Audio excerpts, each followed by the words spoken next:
Le bruit des talons sur le marbre résonnait dans l'immense couloir. Ah, ben... Mais je ne les entendais presque plus. Mon cœur battait la chamade. Une folle mélodie syncopée par le clapotis de l'eau qui s'échappait de mes cheveux trempés. Mes poumons brûlaient, mes pieds nus claquaient sur le sol froid de la tour Beaumont, laissant des empreintes humides. Je n'avais jamais couru aussi vite de ma vie. 9h57. Le vote de non-confiance devait avoir lieu à 10h pile. 3 petites minutes. Le temps s'était dilaté et contracté, devenant à la fois mon bourreau et mon unique espoir. Je me suis jeté contre les lourdes portes en acajou de la salle du conseil. Elles se sont ouvertes dans un grand fracas, révélant une douzaine de visages figés, tournés vers moi. Au fond de la salle, Julien, mon employeur, mon ami, je ne savais plus très bien.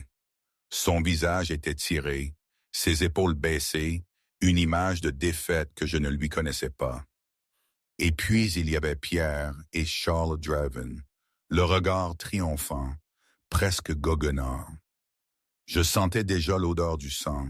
C'est vrai, une odeur de sang, pas au sens propre, mais vous savez, cette ambiance lourde quand tout est sur le point d'exploser. Marie! La voix de Julien était un souffle, mêlé de surprise et d'une sorte de soulagement. Sécurité! A hurlé Pierre, bondissant de sa chaise. Sortez-la d'ici, c'est une criminelle. Je ne suis pas une criminelle, Pierre. Ai-je lancé ma voix tremblante mais perçante. J'ai avancé jusqu'au centre de la table, traçant un sillon mouillé sur le tapis. Mais toi, tu l'es. J'ai claqué la petite clé USB sur la table en acajou.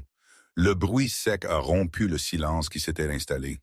Mon assurance, comme Pierre l'appelait. Je n'avais même pas eu le temps de vérifier si l'eau l'avait endommagé durant ma course folle sous la pluie parisienne. Mais comment diable en étais-je arrivé là?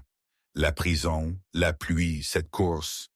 Ça me semblait déjà à des années-lumière, comme si ma vie avait été un tourbillon qui m'avait projeté ici, sans que je n'aie vraiment le temps de comprendre. Je suis passé de serveuse à ça. Franchement, ça mériterait une bonne histoire. Et pour la raconter, il faut revenir un peu en arrière, quand ma plus grande préoccupation, c'était le montant de mes pourboires. C'était il y a quelques mois, un mardi, il me semble. Enfin, peu importe le jour exact. Je travaillais au Saphir Noir, un restaurant huppé de la place Vendôme, le genre d'endroit où l'air sent le caviar, le vieux cuir et cette désespérance silencieuse que les riches appellent un nuit. J'avais 24 ans, les yeux couleur cuivre et un chignon désordonné qui défiait toutes les règles de la maison. Invisible, c'était ma superpuissance. En tant que serveuse dans ce genre d'établissement, j'étais un meuble, fonctionnel, nécessaire et totalement ignoré. Ce soir-là, il pleuvait à verse. Paris était un flou gris derrière les vitres, mais à l'intérieur, les appliques dorées projetaient une lumière chaleureuse, trompeuse. J'étais assigné à la table 4, une alcôve discrète derrière un rideau de velours, habituellement réservé aux politiciens ou aux célébrités qui fuient les paparazzis.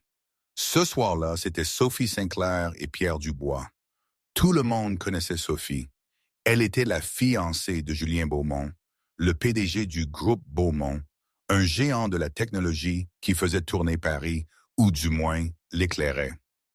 Sophie était l'incarnation de la perfection étudiée, blonde platine, une robe qui coûtait plus que mon loyer annuel, et un sourire qui n'atteignait jamais ses yeux. Pierre, quant à lui, était le bras droit de Julien, son directeur financier, son meilleur ami. J'approchais de la table avec une bouteille d'eau pétillante, me déplaçant avec la grâce silencieuse de quelqu'un qui a peur de faire tomber les pourboires. J'étais sur le point d'annoncer ma présence quand la voix de Pierre passa et, dégoulinante de malice, m'a figé. Le conseil est nerveux, Sophie. Si Julien ne signe pas le nouveau contrat prénuptial d'ici vendredi, la fusion cale. On a besoin de cet accès. J'ai gelé derrière le rideau. Mon cœur tambourinait contre mes côtes. Je savais que je devrais avancer, tousser, faire du bruit. N'importe quoi. Mais je n'ai rien fait. Sophie a ri. Un son de verre brisé. Détends-toi, Pierre.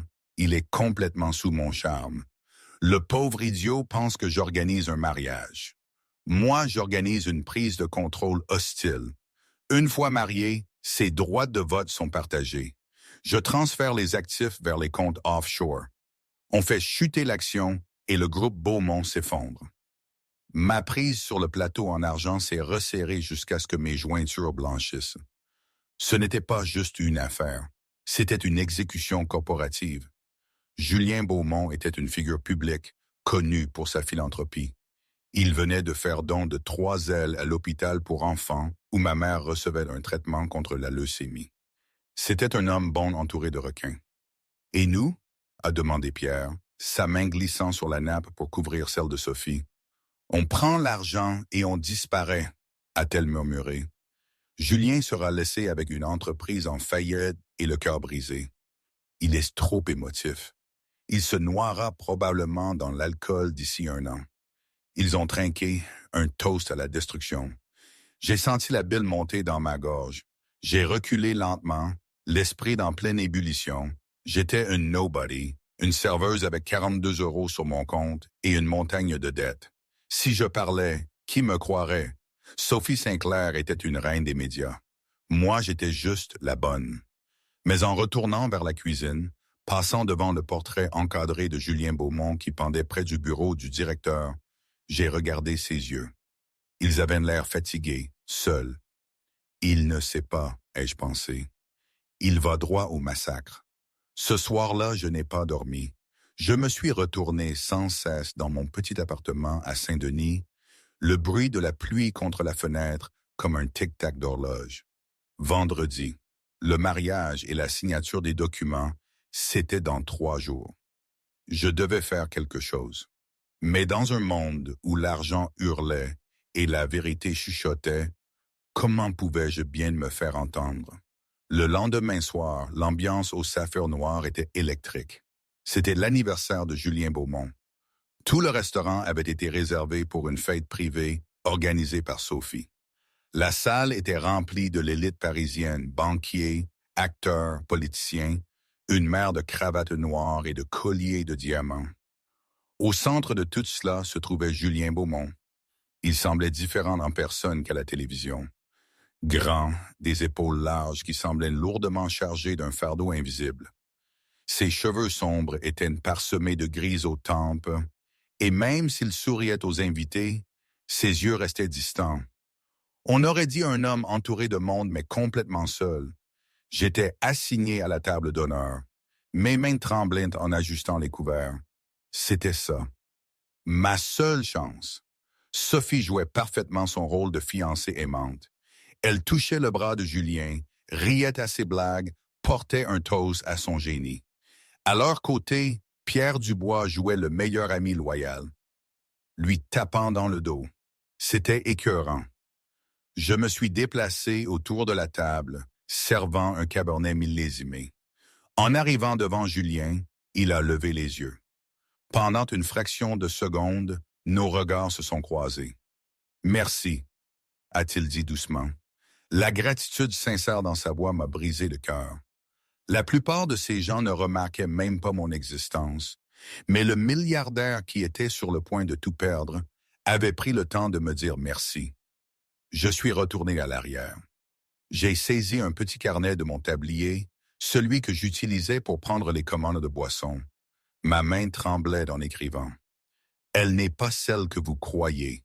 Vérifiez les enregistrements de sécurité de la table 4 hier soir, 20h15. Ne signez pas le contrat prénuptial. Une amie. » C'était vague, mais c'était tout ce que je pouvais risquer. Si j'en écrivais trop, je serais démasqué. Le plan était simple. Je glisserais le mot sous sa soucoupe de café pendant le dessert. C'était risqué. Si Sophie le voyait, je serais viré sur le champ. Si le directeur le voyait, je serais blacklisté de tous les restaurants de Paris. Le dessert est arrivé, une tarte au chocolat à la feuille d'or. J'ai équilibré le plateau. Je me suis approché du côté droit de Julien. « Votre espresso, monsieur », ai-je murmuré. En posant la tasse, j'ai glissé le morceau de papier plié sous la soucoupe. Un tour de passe-passe que j'avais pratiqué tout l'après-midi. Julien ne l'a pas remarqué. Il était occupé à écouter Pierre prononcer un discours sur la loyauté. À Julien, a dit Pierre, levant son verre, son sourire reptilien. Un homme qui connaît la valeur de la confiance. La salle a éclaté en applaudissements. J'avais la nausée. Je me suis reculé, me fondant dans l'ombre, attendant le moment où Julien soulèverait sa tasse. 10 minutes passèrent, puis 20.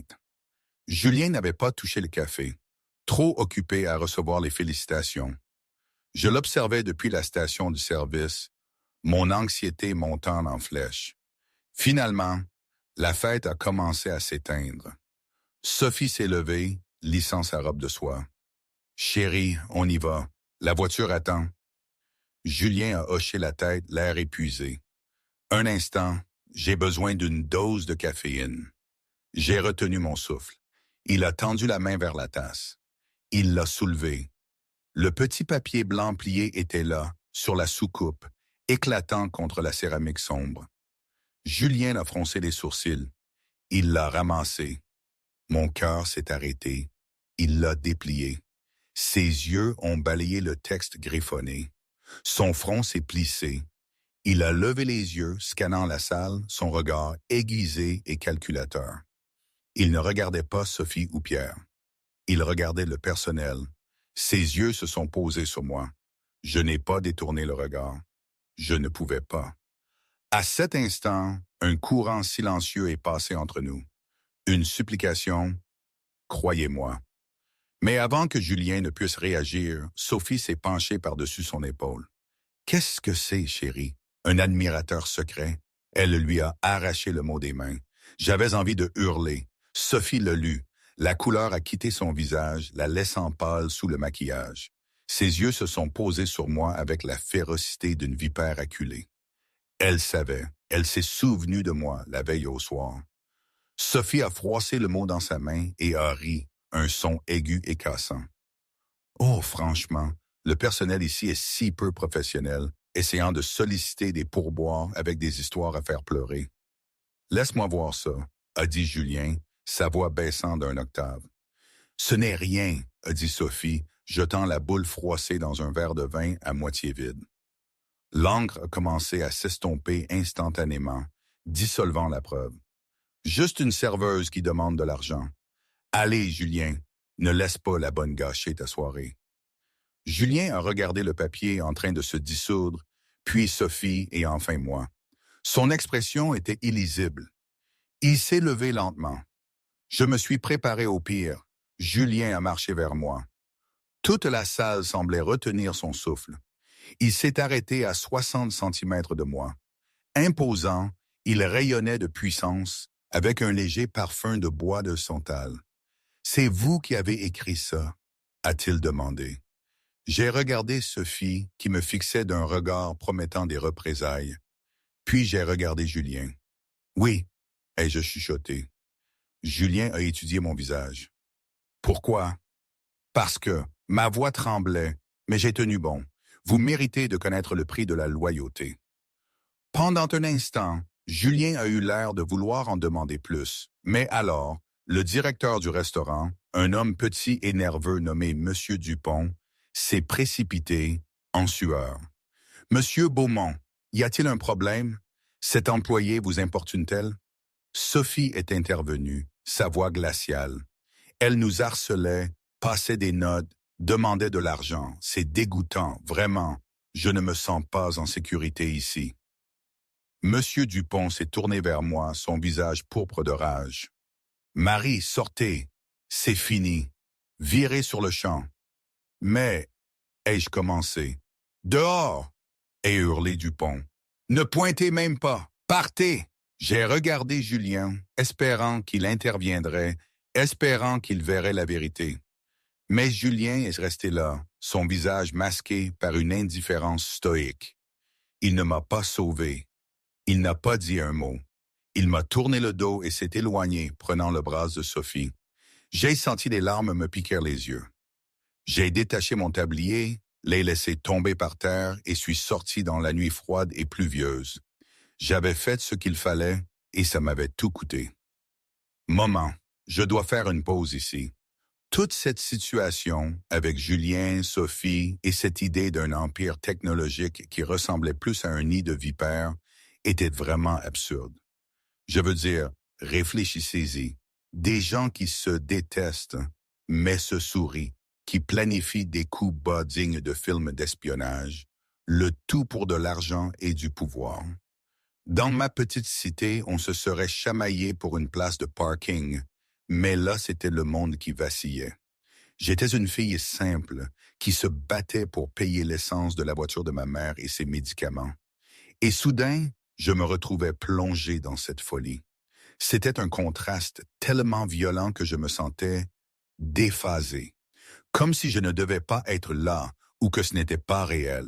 C'était la première fois que je réalisais à quel point les mondes pouvaient être éloignés et que parfois, ce qu'on prenait pour des fables était juste la vie de quelqu'un d'autre. Vraiment, ce n'est pas le genre d'histoire qu'on raconte à l'apéritif. En tout cas, c'est ce que je me disais là, sur mon petit canapé. Mais bon, revenons à nos moutons, ou plutôt à nos requins. 3 jours ont passé. J'étais assise par terre dans mon appartement, fixant un avis d'expulsion. Mon renvoi du saphir noir avait été le coup de grâce. Sans cette paye, je ne pouvais pas couvrir les frais de chimiothérapie de ma mère, encore moins le loyer. J'avais postulé dans 5 bistrots minables, mais le boucher à oreille va vite dans le milieu. Monsieur Dupont m'avait mise sur liste noire. Instable, harceleuse de VIP, l'étiquette collait. Je me sentais idiote. Pourquoi ai-je fait ça? Me suis-je demandé pour la 100e fois. Julien Beaumont était milliardaire. Il avait sûrement des avocats pour s'occuper des croqueuses de diamants comme Sophie. Pourquoi avais-je cru pouvoir être l'héroïne? J'ai allumé la petite télévision grésillante dans le coin. Le journal télévisé était en cours. Urgent, la fusion du groupe Beaumont suspendue. Je me suis redressé. Le présentateur a continué. Coup de théâtre. Le mariage très attendu entre Julien Beaumont et la mondaine Sophie Sinclair a été annulé.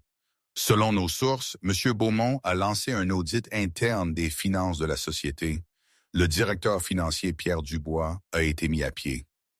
J'ai haleté, couvrant ma bouche de ma main. Il avait écouté. Il n'avait pas sauvé mon emploi, si, mais il avait écouté. Un coup à ma porte m'a fait sursauter. C'était un coup lourd, autoritaire, pas celui de la propriétaire, ni celui des voisins. Je me suis levé, époussetant les miettes de mon jogging. J'ai marché jusqu'à la porte et j'ai regardé par le Judas, mon cœur battant contre mes côtes. Dans mon couloir sombre et graffité, flanqué de 2 gardes du corps massif, se tenait Julien Beaumont. Il était différent. Le smoking avait disparu, remplacé par un manteau de laine sombre et un jean. Il ne s'était pas rasé depuis quelques jours. Il avait l'air dangereux et intensément concentré. J'ai déverrouillé la serrure et ouvert la porte. « Monsieur Beaumont » ai-je soufflé. Julien a regardé derrière moi, observant le papier peint écaillé, le simple matelas par terre, la pile de factures médicales sur le comptoir. Sa mâchoire s'est serrée. « Puis-je entrer, mademoiselle Jenkins? » J'ai reculé, sentant une bouffée de honte face à ma pauvreté. Ce n'est pas grand-chose. Julien est entré, remplissant la petite pièce de sa présence. Les gardes du corps sont restés dans le couloir, fermant la porte. « Je vous dois des excuses, » a dit Julien. « Pas de préambule, pas de futilité. »« Vous avez lu la note, » ai-je dit. « Oui, mais je ne pouvais pas réagir sur le moment. » Sophie est perspicace. Si j'avais montré la moindre suspicion, elle et Pierre auraient nettoyé les serveurs avant que mon équipe informatique ne puisse sécuriser les journaux. Il a marché vers la fenêtre, regardant le mur de briques de l'immeuble d'à côté. J'ai vérifié les images de sécurité de mardi. J'ai entendu l'audio. Les micros dans les alcôves VIP sont sensibles. Il s'est retourné vers moi, ses yeux sombres de rage contenue. Ils allaient me vider mon entreprise. Le travail de toute une vie et mon meilleur ami tenaient le couteau. « Je suis désolé, ai-je dit doucement. « Ne le soyez pas, a dit Julien. Vous m'avez sauvé et je suis resté là à vous regarder vous faire virer. Je devais laisser faire pour maintenir la mascarade jusqu'à ce que j'aie les preuves. C'était une décision calculée. Il a fait une pause, sa voix s'adoucissant. Mais c'était cruel. Il a fouillé dans la poche de son manteau et en a sorti un chèque. Il l'a posé sur la table de cuisine bancale. Ceci est pour votre salaire perdu et une indemnité de départ. J'ai regardé le chèque. C'était pour 50 000 €. C'était plus d'argent que je n'en avais jamais vu. Cela paierait le traitement de ma mère. Cela paierait le loyer pendant 2 ans. Je ne peux pas accepter ça, ai-je dit, ma voix tremblante, Benante. Je ne l'ai pas faite pour l'argent. Je sais, a dit Julien. C'est pour ça que je suis ici. Tout le monde dans ma vie veut quelque chose de moi, Marie. Argent, pouvoir, statut. Vous n'aviez rien et vous avez risqué le peu que vous aviez pour aider un étranger. Cela fait de vous une perle rare. Il a fait un pas de plus vers moi. Je ne veux pas seulement vous payer. J'ai une proposition. J'ai levé les yeux vers lui. Quel genre de proposition? Sophie et Pierre sont partis, mais le conseil est en plein chaos. J'ai des ennemis que je ne connais même pas. J'ai besoin de quelqu'un en qui je peux avoir confiance. Quelqu'un d'invisible. Quelqu'un qui écoute quand les gens pensent que personne n'entend. Julien a tendu la main. Je n'ai pas besoin d'une serveuse, Marie. J'ai besoin d'une assistante aux opérations discrètes. Vous serez mes yeux et mes oreilles lors des événements sociaux. Vous verrez ce que je rate. Vous serez sur ma liste de paye, tous les avantages, le triple de votre salaire précédent, et je couvrirai les factures médicales de votre mère dans le meilleur établissement du pays, avec des soins privés. Je l'ai regardé fixement. Cela semblait insensé. Cela semblait être un film. Mais en regardant les yeux de Julien, j'ai vu la même chose que dans le portrait. Un homme seul à la recherche d'un allié. J'ai regardé l'avis d'expulsion par terre. Puis j'ai regardé le chèque. Puis j'ai regardé Julien. Quand est-ce que je commence? Ai-je demandé. Julien a souri. Un vrai sourire cette fois. Un qui transformait son visage de pierre en quelque chose de chaleureux et d'humain. Tout de suite, a-t-il dit. Mettez quelque chose de joli. Nous avons un gala à saboter. Je ne le savais pas alors, mais le vrai danger n'avait même pas commencé. Sophie Sinclair n'était pas le genre de femme à s'effacer discrètement. C'était une femme qui brûlait les ponts tout en y étant encore debout, et elle venait de me marquer comme sa cible numéro 1. Alors que je suivais Julien hors de mon appartement et dans la limousine qui attendait, je laissais ma vieille vie derrière moi. Mais le monde dans lequel j'entrais était rempli de requins bien plus grands que ceux du Saphir Noir. Et cette fois, il n'y avait pas de rideau de velours pour se cacher. La transformation n'a pas été un montage joyeux. C'était une opération tactique. Julien m'a emmené chez une styliste privée dans le 16e arrondissement, une femme nommée Olympe qui parlait peu et travaillait vite. En 2 heures, Mary Jenkins, la serveuse invisible, avait disparu. À sa place se tenait une femme vêtue d'une robe de soirée en soie émeraude qui épousait ma silhouette comme une seconde peau. Mes cheveux étaient relevés en un chignon sophistiqué, exposant la ligne délicate de mon cou, et des diamants, prêtés, Julien me l'avait assuré, scintillaient à ma gorge. Mais en me regardant dans le miroir, je n'ai pas vu une princesse. J'ai vu un camouflage. Vous avez l'air redoutable, a dit Julien, entrant dans la pièce. Il s'était apprêté, le rasage de près, un smoking impeccable qui lui allait avec une précision militaire. Mais ses yeux étaient toujours méfiants. Je me sens comme une imposteur, ai-je admis, touchant les pierres froides du collier. Quelqu'un va me demander la carte des vins et je vais paniquer. Laissez-les faire, a dit Julien, m'offrant son bras. Ce soir, il ne s'agit pas de s'intégrer. Il s'agit de se démarquer juste assez pour qu'il se pose des questions, tout en étant assez discrète pour entendre la vérité. C'est le bal de charité métropolitain. Tous ceux qui comptent seront là, y compris les gens qui veulent détruire mon entreprise. Le trajet jusqu'au gala s'est fait en silence. La limousine fendait les rues mouillées de Paris comme un requin dans des eaux sombres. Quand nous sommes arrivés, Les flashs étaient aveuglants. Les paparazzis étaient déjà en pleine frénésie à cause du mariage annulé. Les questions hurlées depuis les trottoirs frappaient la voiture comme de la grêle. Julien, est-il vrai que Sophie a volé des millions? Qui est la femme mystérieuse? Le groupe Beaumont est-il insolvable? La mâchoire de Julien s'est serrée. Il a pris une profonde inspiration, a composé son visage en un masque de confiance facile et a ouvert la porte. Il m'a aidé à sortir. Les cris se sont intensifiés. J'avais envie de disparaître, mais je me suis souvenu de ma mère. Je me suis souvenu de l'avis d'expulsion. Je me suis souvenu du rire cruel de Sophie. J'ai redressé ma colonne vertébrale, levé le menton et j'ai marché sur le tapis rouge comme si j'en étais la propriétaire. À l'intérieur, la salle de bal était une caverne de cristal et d'or. Un quatuor à cordes jouait doucement, rivalisant avec le murmure des ragots. Alors que nous entrions, les têtes se sont tournées. Des murmures ont ondulé dans la salle comme le vent dans le blé. « Restez prêts », a murmuré Julien. « Mais pas trop près. J'ai besoin que vous fassiez le tour. Il y a un homme nommé Charles Draven. Il est au conseil d'administration. Je le soupçonne de travailler avec Pierre, mais je ne peux pas encore le prouver. C'est celui près de la sculpture de glace, portant la veste en velours bleu marine. « Qu'est-ce que je fais ?» ai-je demandé. « Soyez la serveuse », a dit Julien, me regardant dans les yeux.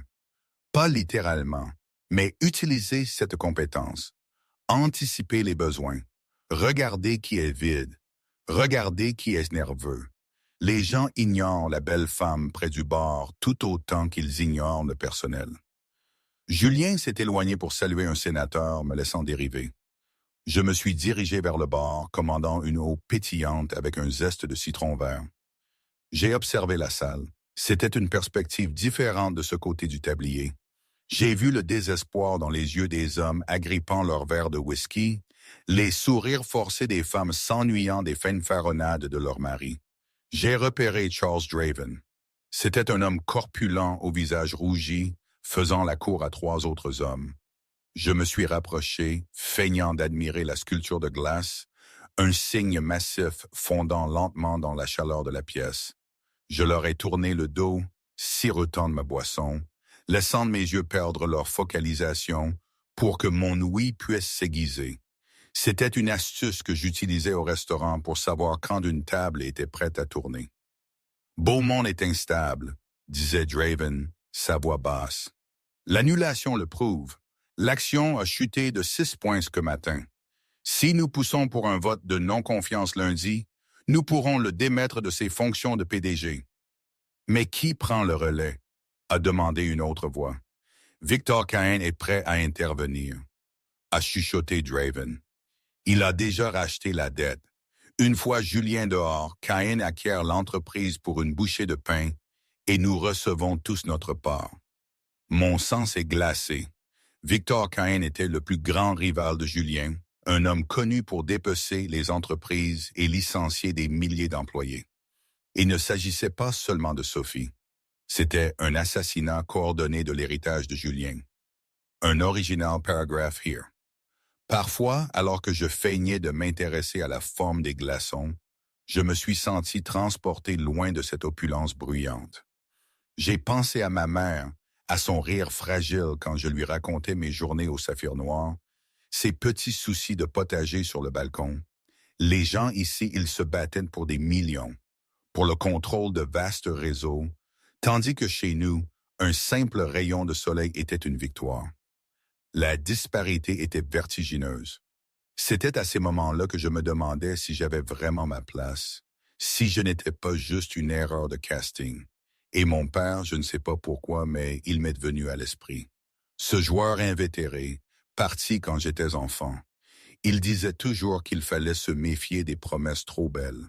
Il parlait des chevaux de course, mais l'écho de ses mots me revenait ici, sous les lustres, entouré de ces serpents. « Et la fille ?»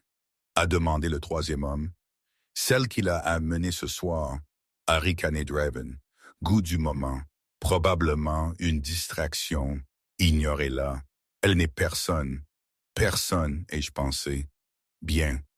J'étais sur le point de m'éloigner quand la foule s'est soudainement écartée près de l'entrée. L'air dans la salle a semblé chuter de 10 degrés. Sophie Sinclair était arrivée. Elle ne se cachait pas de honte. Elle portait une robe de satin rouge sang, décolletée et dangereuse. Elle marchait avec une confiance qui frôlait la sociopathie. À son bras se tenait Pierre Dubois. L'audace était à couper le souffle. Il venait d'essayer de détruire Julien, et les voilà s'invitant à son événement. Julien s'est figé au milieu d'une conversation. J'ai vu ses mains se serrer en poing. Sophie l'a repéré et a filé droit vers lui, entraînant Pierre avec elle. La salle est devenue silencieuse. Le quatuor à cordes s'est tu. Julien, chéri, a roucoulé Sophie, sa voix portant jusqu'aux poutres. Tu as l'air affreux. Tu as dormi? Vous n'êtes pas les bienvenus ici, Sophie, a dit Julien, sa voix mortellement calme. C'est un événement caritatif public, mon amour. J'ai réservé une table il y a des semaines, a-t-elle ricané. Elle a regardé par-dessus son épaule et a croisé mon regard. Le sourire de Sophie a disparu, remplacé par un rictus de reconnaissance. Et ça, c'est votre cavalière, la serveuse? Oh, Julien, c'est tragique. Vous avez remplacé un pur sang par une mule. Des halètements ont parcouru la foule. J'ai senti la chaleur monter à mes joues, mais je n'ai pas baissé les yeux. J'ai avancé, réduisant la distance entre moi et la femme qui avait essayé de me ruiner. Je suis peut-être une serveuse, ai-je dit, ma voix claire et régulière, projetant juste comme je le faisais en annonçant les plats du jour dans une salle bondée. Mais au moins, je connais la différence entre servir une table et servir un mensonge. Les yeux de Sophie se sont plissés. Pardon? J'ai fait un pas de plus. Vous parlez de classe, Sophie. Mais vous avez essayé de voler une entreprise que vous ne pouviez pas bâtir et de blesser un homme que vous ne pouviez pas comprendre. Je préférerais débarrasser les plats pour le reste de ma vie plutôt que d'être ce que vous êtes. La salle était plongée dans un silence de mort. Puis quelqu'un à l'arrière, une femme âgée aux cheveux bleus, a laissé échapper un court rire sec, puis un autre. Le visage de Sophie est devenu rouge marbré. Elle a ouvert la bouche pour répliquer, mais Julien est intervenu, glissant son bras autour de ma taille. C'était un geste protecteur, possessif. Sécurité, a appelé Julien, sans crier, mais avec assez d'autorité pour faire claquer un fouet. 2 hommes costauds sont apparus. Mademoiselle Sinclair et Monsieur Dubois semblent avoir confondu ce gala avec un endroit où leur présence est tolérée. Veuillez les raccompagner à la sortie. Vous ne pouvez pas faire ça, a bégayé Pierre, retrouvant sa voix. Je possède toujours des actions. Pas pour longtemps, a dit Julien. Dehors. Alors que la sécurité les traînait dehors, Sophie hurlant des obscénités, la tension dans la pièce s'est relâchée. La musique a repris, mais la dynamique avait changé. Julien n'était plus la victime. Il était l'alpha, et j'étais la femme qui venait de défier une vipère et de gagner. Julien s'est penché à mon oreille. C'était incroyable. J'étais terrifié, et je murmurai en retour, mes jambes tremblant. « Ça ne s'est pas vu, a-t-il dit. Avez-vous eu quelque chose? »« Robin, ai-je murmuré. Il travaille avec Victor Kang. Il prépare un vote de non-confiance pour lundi. » Julien s'est reculé, me regardant avec un mélange de choc et d'admiration. « Victor Kang, vous êtes sûr? » Je les ai entendus. Ils ont dit que Kang avait racheté la dette. Le visage de Julien s'est durci, mais ses yeux brillaient. « Alors nous avons du travail. Lundi, c'est dans 2 jours. Marie, vous ne m'avez pas seulement sauvé d'un mauvais mariage. Vous venez de me donner les munitions pour sauver l'entreprise. » Il a pris ma main, la portant à ses lèvres dans un geste qui ressemblait moins à une performance qu'à une promesse. Pour la première fois de la soirée, je ne me suis pas senti comme une serveuse déguisée. Je me suis senti comme une partenaire. Le week-end a été un tourbillon de caféine, de tableurs et de réunions stratégiques. L'appartement terrasse de Julien, une forteresse de verre surplombant le jardin du Luxembourg, est devenu le centre de commandement. Je n'étais plus une simple observatrice. J'étais une participante active. Pendant que Julien et son équipe juridique, un groupe de requins qui faisait passer les invités du Saphir Noir pour des guppies, élaborait des stratégies pour bloquer le vote, j'étais chargé du renseignement humain. J'étais assise par terre dans le salon, entouré de dossiers du personnel, d'emails et de hiérarchie d'entreprise. Julien m'avait donné un accès complet. Mon travail consistait à trouver les maillons faibles. Draven ne pouvait pas organiser un vote de non-confiance seul. Il avait besoin de chiffres. Il avait besoin que les autres membres du conseil se retournent contre Julien. Draven est la tête, ai-je murmuré, mâchouillant l'extrémité d'un stylo. Mais qui sont les bras? Julien est entré portant 2 tasses de café. Il avait l'air épuisé, les manches de sa chemise retroussées, sa cravate abandonnée il y a des heures.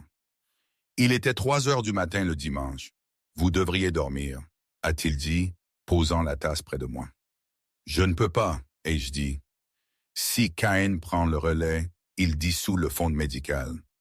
Le traitement de ma mère, je vous l'ai dit, a dit Julien doucement, s'asseyant sur le canapé derrière moi. Je paierai personnellement le traitement de votre mère, même si je perds l'entreprise. C'est une promesse. Je me suis tourné pour le regarder. La distance entre nous était faible. Dans le calme de l'appartement terrasse, avec les lumières de la ville scintillantes en contrebas, la barrière professionnelle semblait ténue. Pourquoi? Ai-je demandé. Pourquoi tenez-vous tant? Je ne suis qu'une employée. Julien a regardé ses mains. J'ai grandi avec de l'argent, Marie. Mais mes parents, ils étaient distants. L'entreprise était l'enfant préféré. J'ai passé ma vie à essayer de prouver que j'en étais digne. Quand Sophie s'est arrivée, elle a si bien joué le rôle de partenaire compréhensive. J'étais désespéré d'être aimé, alors j'ai ignoré les signaux d'alarme. Vous m'avez vu dans ce restaurant quand je n'étais qu'une fiche de paye pour tout le monde. Vous avez vu un être humain. Il a levé les yeux, ses yeux gris intenses. Vous n'êtes pas seulement une employée. Vous êtes la première chose réelle qui m'arrive depuis des années. L'air dans la pièce est devenu lourd, chargé d'une attraction inexprimée. J'ai ressenti une attirance pour lui, magnétique et terrifiante. Mais j'ai reporté mon regard sur les dossiers. Nous devons gagner, ai-je dit, ma voix rauque. Nous allons gagner, a dit Julien. Regardez ça. J'ai désigné un dossier. Margaret Holloway, membre du conseil. Elle a voté avec Draven sur 90% des problèmes, mais elle dirige la branche caritative du groupe Beaumont. Si Cain prend le relais, l'œuvre de bienfaisance est la première à être coupée. Le sait-elle? Julien a froncé les sourcils. Elle suppose que Cain la gardera pour maintenir les relations publiques. Mais Cain déteste les œuvres de bienfaisance. Il les a qualifiées de fuite fiscale dans une interview en 2018. Ai-je dit, sortant une tablette. Si nous montrons à Marguerite que Cain va détruire l'œuvre de sa vie, elle change d'avis. C'est 3 votes. Julien a souri. Vous êtes brillante. J'écoute juste. J'ai haussé les épaules. Le lundi matin, nous avions un plan. Nous avions fait changer d'avis 3 membres du conseil, suffisamment pour bloquer le vote. Mais l'ennemi était désespéré. J'étais arrivé au siège du groupe Beaumont à 7 heures du matin. C'était un monolithe d'acier et de verre. J'avais mon propre bureau maintenant, juste à côté de celui de Julien. C'était irréel. J'organisais les dossiers pour la réunion du conseil lorsque mon téléphone de bureau a sonné, une ligne interne. Mademoiselle Jenkins, a dit une voix déformée. Qui est à l'appareil? Vérifiez votre email. Nous sommes au courant pour votre mère. Nous sommes au courant pour la dette. Nous sommes au courant pour votre père. La ligne est devenue morte. J'ai figé. Mon père. Mon père était parti quand j'avais 6 ans. C'était un joueur et un ivrogne qui était mort dans un accident de voiture 10 ans plus tôt. Qui avait-il à savoir? Mon ordinateur a sonné. Un email d'un expéditeur anonyme. Sujet. La vérité sur Mary Jenkins. Je l'ai ouvert. C'était un dossier. Faux rapport de police. Photo trafiquée de moi consommant de la drogue. Un relevé bancaire falsifié montrant un dépôt de 100 000 euros d'une entreprise technologique rivale, daté de la veille du jour où j'avais donné la note à Julien. C'était un piège. Ils allaient me piéger. Ils allaient me faire croire que j'étais une espionne d'entreprise envoyée par un rival pour briser Julien et Sophie afin que je puisse infiltrer l'entreprise. Le récit était parfait. La pauvre serveuse, les gros paiements soudains, le poste de haut niveau immédiat, était joint d'un brouillon de communiqués de presse qui devait être envoyé à tous les grands médias dans 1 heure, juste au début des réunions du conseil. La lanceuse d'alerte serveuse révélée comme saboteur d'entreprise. Julien Beaumont dupé à nouveau. Si cela sortait, Julien aurait l'air incompétent. Il aurait l'air d'un homme facilement manipulé par les femmes. Le conseil perdrait confiance, le vote de non-confiance passerait. J'avais l'impression de ne plus pouvoir respirer. J'ai attrapé l'impression et j'ai couru au bureau de Julien. Il boutonnait sa veste, se préparant au combat. « Julien !» ai-je haleté. Il s'est retourné, voyant mon visage pâle. « Qu'est-ce que c'est ?» Je lui ai tendu le papier. Il l'a lu, son visage s'assombrissant de fureur. « C'est des conneries », a-t-il grommelé. « C'est clairement falsifié. »« Peu importe si c'est faux, » ai-je dit, des larmes me piquant les yeux. « Ça correspond à l'histoire. Ça vous fait paraître faible. Si ça tombe pendant la réunion, Draven gagne. Vous devez me virer. » Julien m'a regardé, stupéfait. « Quoi? Me virer publiquement? » ai-je dit, ma voix tremblante mais déterminée. « Tout de suite, avant la réunion, dites au conseil que vous avez découvert la fraude et que vous l'avez gérée. Ça montre que vous avez le contrôle. Ça neutralise leur âme. »« Je ne ferai pas ça, » a dit Julien fermement. « Vous devez, c'est le seul moyen de sauver l'entreprise. »« Je me fiche de l'entreprise si le prix est votre réputation, » a crié Julien, claquant sa main sur le bureau. « Je ne vous jetterai pas au loup, Marie. Pas après que vous m'avez tiré du feu. »« Julien, s'il vous plaît, » ai-je supplié. « Pensez à l'hôpital, pensez aux employés. Si Cain prend le relais, des milliers de personnes perdent leur emploi. Ma réputation n'est rien comparée à ça. » Julien a marché vers moi, me saisissant par les épaules. « Votre réputation est tout pour moi parce que vous êtes la seule personne honnête dans ce bâtiment. » Il a déchiré le papier en deux. « Laissez-les le publier, » a dit Julien. « Je ne vais plus jouer la défense. Il est temps de passer à l'offensive. » « Qu'allez-vous faire? Je vais entrer dans cette salle de conseil et je vais leur dire la vérité. Toute la vérité. Et je vais vous emmener avec moi. »« Moi? » ai-je couiné. « Oui, vous allez regarder Draven dans les yeux et lui dire exactement ce que vous avez entendu au gala. » Avant que je ne puisse protester, les portes du bureau se sont ouvertes en claquant. Ce n'était pas la sécurité, c'était de la police. Derrière eux se tenait Pierre Dubois, l'air suffisant, tenant un dossier. « Agent », a dit Pierre, désignant Marie d'un doigt manucuré. « C'est elle, la femme qui a détourné 50 000 euros des comptes de l'entreprise. J'ai la preuve numérique ici. » J'ai haleté, le chèque que Julien m'avait donné. Pierre l'avait manipulé, truquant le grand livre pour le faire passer pour un vol plutôt qu'un paiement personnel de Julien. « Mademoiselle Jenkins, vous êtes en état d'arrestation, » a dit l'agent, s'avançant avec des menottes. Julien s'est placé devant moi, un mur de rage aux épaules larges. « Vous ne la touchez pas. Ce chèque provenait de mon compte personnel. » Selon le grand livre, il provenait du fonds secret, Julien, a ricané Pierre. Ce qui en fait un détournement de fonds, et puisque vous avez autorisé son embauche, cela fait de vous un complice. Ou peut-être juste une victime d'une arnaqueuse très talentueuse. Pierre a regardé les membres du conseil qui avaient commencé à se rassembler dans le couloir, attirés par le vacarme. Draven était là, souriant. « Il semble que le PDG manque de jugement », a dit Draven bruyamment. « D'abord Sophie, maintenant cette criminelle. Je pense que nous avons besoin de ce vote immédiatement. » J'ai senti le métal froid des menottes claquer autour de mes poignets. J'ai regardé Julien. Il semblait prêt à tuer, mais il était acculé. S'il combattait de la police, il serait aussi arrêté et l'entreprise s'effondrerait instantanément.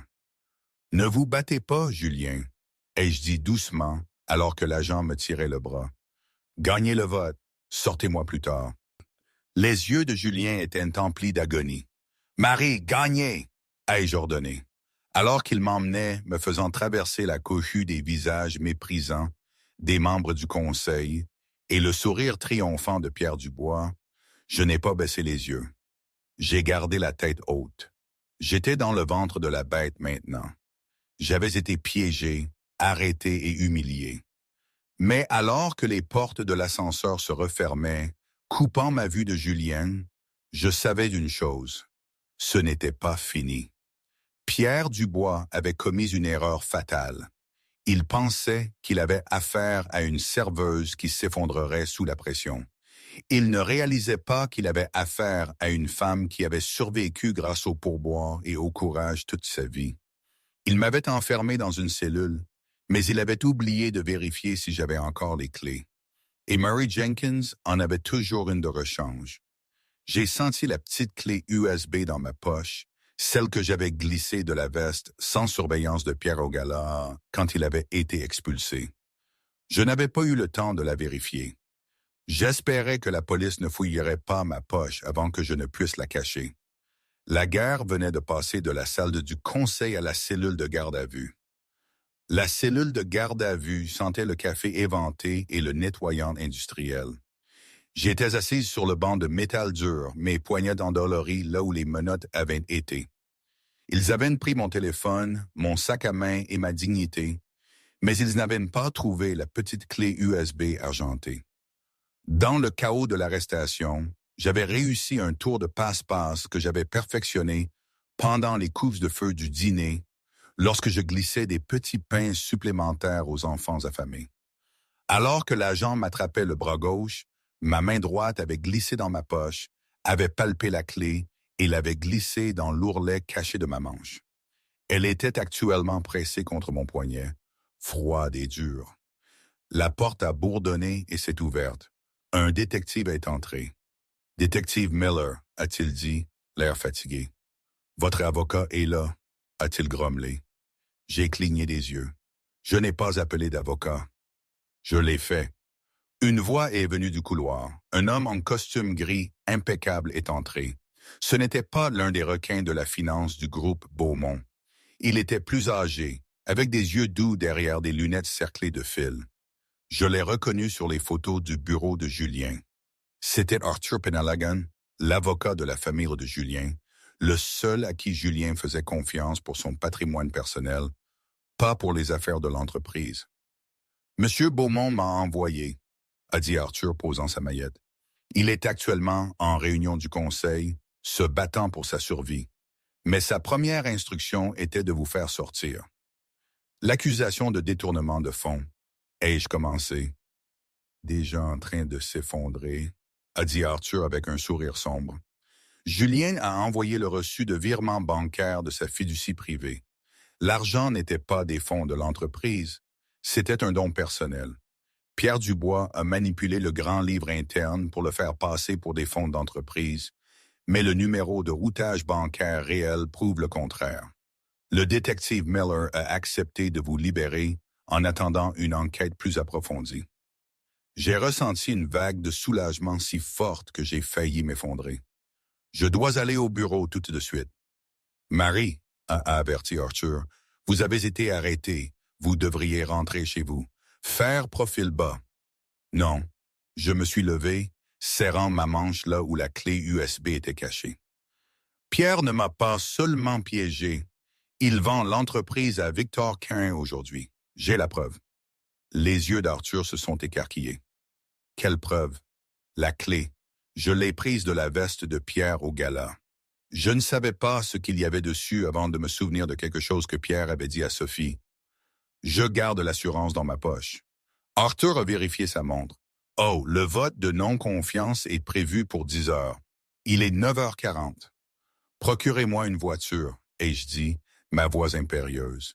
Je n'étais plus la serveuse. J'étais la partenaire que Julien croyait que j'étais. C'est là que j'ai couru. Devant les yeux de tous, la pluie me fouettant le visage, l'adrénaline pompant dans mes veines. Et je suis entré, comme je vous l'ai dit. Ne touchez pas à ça. Pierre s'est jeté sur la clé. Julien s'est déplacé plus vite. Il a bloqué Pierre, le repoussant dans sa chaise avec une force qui a fait trembler les fenêtres. « Asseyez-vous, Pierre. » Julien a ramassé la clé et l'a branchée sur l'ordinateur portable de présentation. « Marie, » a dit Julien, me regardant avec intensité. « Qu'est-ce que c'est? » « Lisez le fichier intitulé « Exit Strategy », ai-je dit. Julien a cliqué sur le fichier. Les haut-parleurs ont crépité. Puis la voix de Pierre a rempli la salle. Clair comme le jour. « Ne vous inquiétez pas, Victor. J'ai maquillé les comptes de la branche construction. L'action chutera d'ici vendredi. Vous pourrez acheter au plus bas. Assurez-vous juste que mes 10 millions soient sur le compte des îles Caïmans avant jeudi. » Une seconde voix, celle de Victor Kang, a répondu. « Et Julien, s'il se bat? » Julien est faible. La voix de Pierre a ricané. « J'ai une serveuse qui joue le rôle de distraction. Je la ferai passer pour un détournement de fonds pour discréditer son jugement. Il sera trop occupé à jouer les chevaliers blancs pour remarquer que nous vidons l'entreprise de l'intérieur. Et Draven, il est bon marché. J'ai acheté son vote pour un demi-million. » L'enregistrement a pris fin. Le silence dans la salle du conseil était absolu. Il était plus lourd que la pluie dehors. Lentement, tous les regards se sont tournés vers Charles Draven. Le visage de Draven était de la couleur de la cendre. Il a commencé à balbutier. « C'est de l'IA, c'est un deepfake. Ce n'est pas réel. »« C'est réel, » a dit Margaret Holloway, sa voix tremblant de rage. « Je reconnais la date des métadonnées du fichier affiché à l'écran. » C'était la nuit du gala. Julien a regardé Pierre. Pierre ne souriait plus. Il avait l'air d'un rat pris au piège, cherchant une issue. Il s'est précipité vers la porte. « Sécurité !» a rugit Julien. Les gardes qui attendaient dehors ont plaqué Pierre avant qu'il ne fasse 3 pas. Julien s'est tourné vers le conseil. « Je pense que nous devons refaire ce vote. » Les conséquences ont été rapides et brutales pour les conspirateurs. À midi, le FBI était arrivé. L'enregistrement sur la clé USB n'était que la partie émergée de l'iceberg. Il contenait des tableurs, des emails et des journaux de virements bancaires détaillant des années de vol d'entreprise orchestrées par Pierre Dubois. Il ne volait pas seulement l'entreprise. Il volait le fonds de pension, les comptes caritatifs et les projets d'infrastructure. Pierre a été emmené menotté, en pleurs. Cette fois, il n'y avait pas de sourire en coin. Charles Draven a essayé de négocier un accord, mais Julien a porté plainte avec toute la rigueur de la loi. Sa réputation était ruinée, ses avoirs gelés. Sophie Sinclair, réalisant que sa poule aux œufs d'or était cuite, a essayé de fuir vers la Suisse. Elle a été détenue à l'aéroport de Genève pour complot en vue de commettre une fraude. Sa photo d'identité judiciaire frénétique est devenue le même du mois. Mais dans le bureau terrasse du groupe Beaumont, l'ambiance était calme. La tempête était passée. Le soleil perçait les stégeuses, projetant une lumière dorée sur la ville. J'étais assise sur le canapé en cuir, enveloppée dans une couverture sèche que Julien avait trouvée. Je sirotais une tasse de thé chaud. Mes pieds étaient propres et chauds dans une paire de chaussettes épaisses en laine que Julien gardait pour les longues nuits au bureau. Julien se tenait près de la fenêtre, regardant les voitures de police s'éloigner en bas. Il s'est tourné pour me regarder. « Vous avez couru », a-t-il dit doucement. « Je devais », ai-je répondu, tenant la tasse à 2 mains. « Vous étiez pieds nus dans la ville. »« J'ai traversé pire », ai-je souri, fatigué. Julien s'est approché et s'est assis sur la table basse devant moi, se mettant à ma hauteur. Il m'a pris la tasse des mains et l'a posée, puis il a pris mes mains dans les siennes. « Vous avez sauvé mon héritage, Marie. Encore une fois, vous avez sauvé des milliers d'emplois aujourd'hui. » Margaret Holloway pleure dans son bureau, parce que le fonds caritatif est en sécurité. C'est vous qui avez fait ça. J'ai juste servi la vérité, ai-je murmuré. Je ne pouvais pas les laisser gagner. C'étaient des tyrans. J'ai eu affaire à des tyrans toute ma vie. D'habitude, je dois juste subir. Aujourd'hui, je n'ai pas voulu subir. Vous ne les avez pas seulement supportés, a dit Julien. Vous les avez vaincus. Il m'a regardé, m'a vraiment regardé. Il a vu l'épuisement, la résilience, la beauté indéniable d'une femme qui avait traversé le feu pour un homme qu'elle connaissait à peine, simplement parce que c'était juste. Je vous ai renvoyé, a dit Julien soudainement. J'ai cligné des yeux. Quoi? Le poste d'assistante aux opérations discrètes. Il est terminé, avec effet immédiat. J'ai senti une pointe dans ma poitrine. Oh, je comprends. Maintenant que la menace est écartée, vous n'avez plus besoin d'une espionne. J'ai fait un mouvement pour me lever, serrant la couverture. Je vais chercher mes affaires. Asseyez-vous, a dit Julien, un sourire espiègle effleurant ses lèvres. Je n'ai pas fini. Je vous renvoie de ce poste parce que je vous promeux. À quoi? Ai-je demandé, confuse. Partenaire, a dit Julien. Partenaire, comme associé? Julien a secoué lentement de la tête. Partenaire de vie. Marie, j'ai des milliards d'euros, des gratte-ciel et du pouvoir. Mais jusqu'à ce que vous entriez dans ma vie, j'étais l'homme le plus pauvre de Paris. Je ne veux pas diriger cette entreprise sans vous. Je ne veux pas me réveiller sans vous. Je ne veux pas dîner sans que vous soyez assise en face de moi, et pas en tant que serveuse. J'ai eu le souffle coupé. Julien, nous venons de mondes différents. Le conseil, les médias, ils diront que je suis une croqueuse de diamants. Ils diront que je suis juste une autre Sophie. Laissez-les parler, a dit Julien férocement. Nous achèterons le journal et virerons le rédacteur en chef. Je m'en fiche. Je vous aime, Mary Jenkins. Les larmes ont débordé de mes cils. Je vous aime aussi. Julien s'est penché et m'a embrassé. Ce n'était pas un baiser hésitant, et ce n'était pas une performance pour un gala.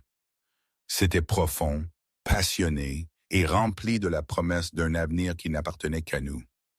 Aujourd'hui, 1 an plus tard, je gère la Fondation Jenkins, une branche caritative qui aide les familles à payer les soins médicaux de leurs enfants. Ma mère est en pleine rémission. Et Julien, eh bien, on s'est mariés, mais ça n'a pas été la cérémonie du siècle. Plutôt un petit moment tranquille dans le jardin de notre maison en Île-de-France, entouré de ceux qui comptaient vraiment. Ce soir, comme chaque année à notre anniversaire de rencontre, c'est plus marquant que la date du mariage, n'est-ce pas? Nous allons chasser le personnel de la cuisine.